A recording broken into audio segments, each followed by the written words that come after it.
السلام علیکم ورحمۃ اللہ وبرکاتہ. میں ہوں ڈاکٹر سلمہ. امید ہے سب خیریت سے ہوں گے. تو 40 سال کا جو ٹارگٹ ہوتا ہے نا روحانی ڈاکٹر بننے کے لیے، تو جیسے ہمارے جو ڈاکٹر بنتے ہیں وہ ان کا بھی ایک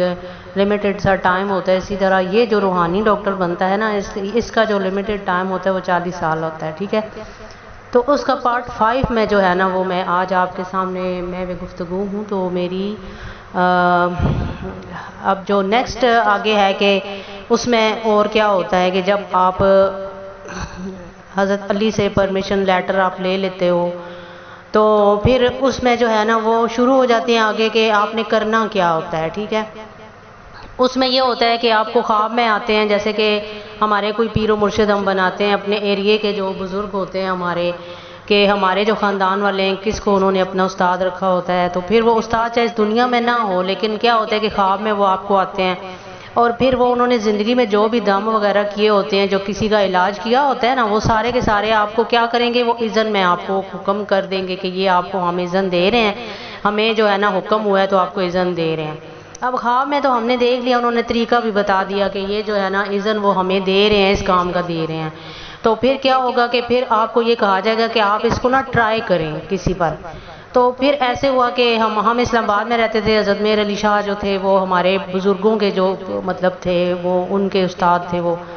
تو میں تو اس وقت وہ جب تھے تو اس وقت میں تو تھی نہیں، تو میں تو پیدا بھی نہیں ہوئی تھی جب ان کے وہ ٹیچر تھے. بہرحال یہ ہوا کہ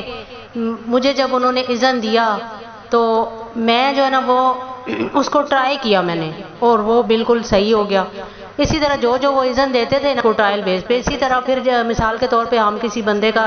علاج کرتے ہیں اور وہ اسلام آباد میں رہ رہا ہوتا ہے، کراچی میں رہ رہا ہوتا ہے، فیصل آباد میں، سرگودا میں، وہ جہاں کا بھی ہوتا ہے، اس کے جو بھی بزرگوں کے جو ان کے استاد ہوتے ہیں نا، مرشد ہوتے ہیں، وہ پھر کیا کرتے ہیں کہ وہ اس بندے کو جو ہے نا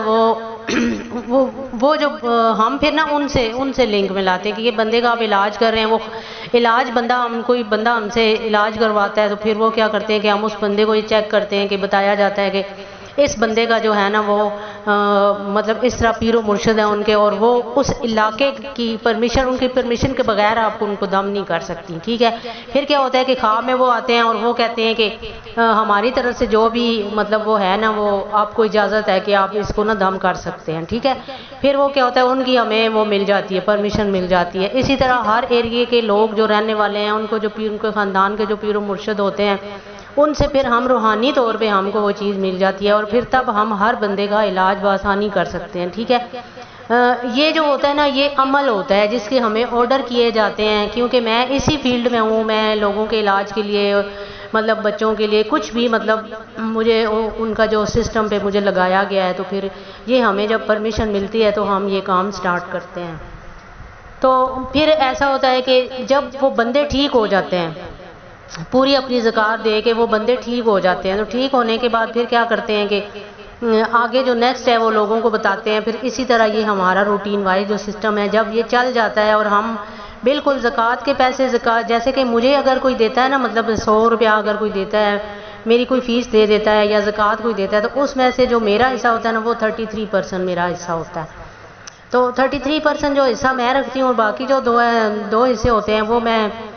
واپس جو ہے نا وہ کسی مطلب جو ہے نا رکھ لیتی ہوں کہ میں اس چیز کو سیو کر کے رکھ لوں، کیونکہ اس سے میں نے کوئی مطلب جو ہے نا ہمیں جو ٹارگٹ ملا ہوا ہے وہ یہ ہے کہ یتیم خانے بنانے ہیں ہم نے. ٹھیک ہے، تو اس ٹارگٹ کے مطابق جو یتیم خانے مثال کے طور پہ آپ مسجد بنا لیتے ہو، ہر ایک کی اپنی اپنی مسجد ہے. حالانکہ اللہ نے قرآن میں فرمایا ہے کہ مسجدیں جو ہے نا فرقوں میں تفرقہ بازی مت پڑھو. ٹھیک ہے، لیکن پھر بھی انسان تفرقے میں پڑا ہوا ہے، کیونکہ ہماری جو بیسک چیز ہے نا وہ دین ابراہیمی ہے، دین ابراہیمی ہے، اور اس کے اوپر ہمارا بیس ہے. فرقے بازیوں میں نہیں آپ پڑھیں، لیکن اس کے باوجود بھی لوگ مسجدیں بناتے ہیں اور اہل سنت والے اہل حدیث کو نہیں آنے دیتے، اہل تشیع والوں کے پاس اہل سنت والے نہیں جاتے. اس طرح یہ فرقے بازیوں سے کیا ہوتا ہے کہ وہ اتنی بڑی بڑی مسجدیں جو ہوتی ہیں اس میں 4-5 بندے، 10 بندے، 15-20 بندے نماز کے لیے اس میں جاتے ہیں، اس کا کیا فائدہ وہ پھر ایسی مسجدوں کا. اس سے بہتر اللہ تعالیٰ نے فرمایا ہے کہ آپ ایسے لوگوں کو گھر بنا کے دو، ایسے یتیم اور بے سہارا لوگوں کو، کہ جن کے رہنے کی چھت بن جائے، بجائے اس کے کہ وہاں 4-5 بندے بہن کے دوسرے کے خلاف بیٹھ کے ایک دوسرے کے خلاف ان مسجدوں باتیں کریں، اس سے بہتر ہے کہ آپ یتیم خانے بنا دو تاکہ وہ کسی بیچارے غریب کی چھت بن جائے۔ تو اس لیے میرا جو ٹارگٹ مجھے دیا گیا وہ یتیم خانے ہیں بے سہارا لوگوں کے لیے۔ پھر وہ جو حصے ہیں نا، 2 حصے، میرا حصہ تو اس میں سے 2 حصے نکلتے ہیں، ایک حصہ جو 33 ہے وہ مطلب اللہ کا اس میں سے کرنا ہوتا ہے، لیکن میں اس میں سے کیا کرتی ہوں، صرف اپنی ضرورت کے پیسے رکھتی ہوں اور باقی میں نا اس کو سیو کر لیتی ہوں، کیونکہ میرا جو ٹارگٹ مجھے دیا گیا ہے کہ آپ نے یہ کام کرنا ہے تو میں نے پھر وہی کام کرنا ہے۔ تو اب اس میں یہ سسٹم ہوتا ہے کہ اب یہ تو ہو گیا لوکلی طور پہ جو بندوں کا ہم کر رہے ہیں نا نظام، تو وہ یہ ہوتا ہے۔ اب نیکسٹ پارٹ میں جو ہے نا میں آپ کو کچھ اور بھی چیزیں جو ہے نا وہ کلیئر کرتی ہوں، ٹھیک ہے؟ آپ مجھے اجازت دیں، اگلے پارٹ میں آپ سے ملتی ہوں۔ اللہ حافظ۔